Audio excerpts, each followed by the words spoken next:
കോപമുള്ള രാജാവും പാവപ്പെട്ട പെൺകുട്ടിയും. ഒരു കാലത്ത് ഒരു വലിയ രാജ്യമുണ്ടായിരുന്നു. ആ രാജ്യത്തെ രാജാവ് വളരെ കോപമുള്ളവനായിരുന്നു. ചെറിയ കാര്യം സംഭവിച്ചാൽ രാജാവ് കോപിക്കുമായിരുന്നു.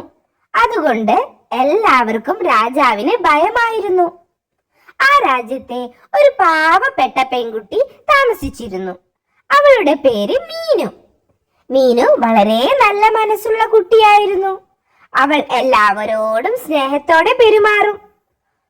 ഒരു ദിവസം രാജാവ് രാജ്യം മുഴുവൻ സന്ദർശിക്കാനായി പുറപ്പെട്ടു. വഴിയിലെത്തിയപ്പോൾ രാജാവിന് വളരെ ദാഹം തോന്നി. അപ്പോൾ മീനു സമീപത്തെ കിണറ്റിൽ നിന്നും വെള്ളമെടുത്ത് രാജാവിന് കൊടുത്തു.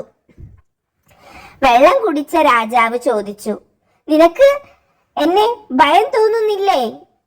മീനു പറഞ്ഞു, "രാജാവേ, നിങ്ങൾ ഞങ്ങളുടെ രാജാവാണ്. ഞങ്ങൾ നിങ്ങളെ ആദരിക്കുന്നു. പിന്നെ ഭയം വേണ്ടല്ലോ." ഈ വാക്കുകൾ കേട്ടപ്പോൾ രാജാവിന്റെ മനസ്സു മാറി. രാജാവ് ചിന്തിച്ചു, കോപം നല്ലതല്ല. സ്നേഹമാണ് എല്ലാവരെയും സന്തോഷിപ്പിക്കുന്നത്.